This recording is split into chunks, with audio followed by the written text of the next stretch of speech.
What's the consistent thing in sales? And for leaders, what is that consistent thing? It's called change. Change happens all the time. Let's talk about that in this video.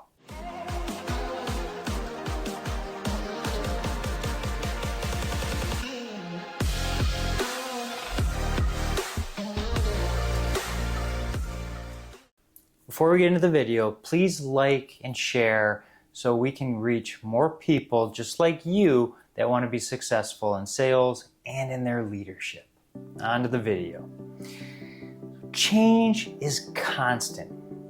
We're always evolving. If it's not AI, it's going to be something in the future, some kind of disruptor that's going to change our environment, our industry, whatever we're selling. And as leaders, we need to be able to have a team that is going to flex in those times of change, because again, change happens. So what can we do as leaders to be able to build that muscle with those team members? Well, it starts with us, unfortunately. We need to be able to handle the change. We need to be able to understand those obstacles and show the team how we pass through those and not run away from them. We need to step up. We need to be the ones that see and show and be the change. We need to go in there and show the team how they can be successful in all this change. And when we do, they'll start seeing those kind of things. So always looking at what's going on in the environment, understanding what the landscape looks like. Is a competitor coming in to challenge us with a new product offering?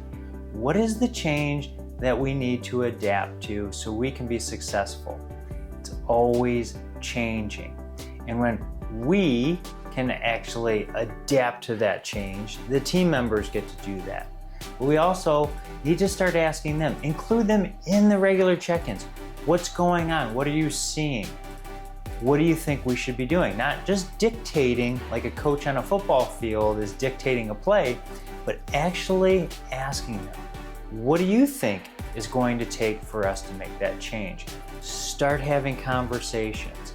Help them build that grit themselves by asking the right kind of questions to draw the answer out of them. When we start including them in that discussion and start talking to them instead of just dictating and barking orders, well, guess what happens? They start believing in themselves. So when change starts happening, they can roll with the punches and they can overcome those obstacles. They can adapt. They can be better because they are doing it, not just saying, well, give me the answer. We need to be able to train those team members. It also starts when we hire the people. If we hire the wrong kind of people, well, that's a whole different story. But the team members that we do have, hopefully we've hired the right people that have a gut that can actually see what's coming over the horizon and learn how to adapt. But on sales teams, we need to be investing into them as well, giving them new tools to be successful. Don't rely on what worked yesterday to work tomorrow. We need to be able to help them with new kind of sales processes, new kind of techniques, valuing them and adding to their toolbox so they can go out there and be successful. We as leaders need to get out of our throne and out of our office and go ride with those people too. Let's see what's going on. One of the best leaders I've ever seen, especially in sales, would go ride with the sales managers and the sales territory managers to go see customers. Sam Walton of Walmart did that all the time as well. But getting out of the office, going to see what's going on, and hearing from the end users what's happening is a great way for us to see what's going on, what's changing, so we can adapt.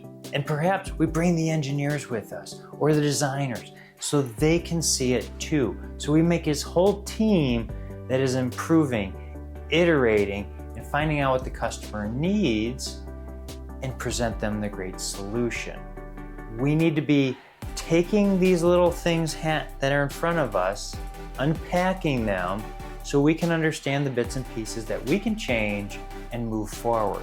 But it takes a mindset to be able to go after it and achieve. But the leaders need to be the change if we're going to be successful. We'll see you next time.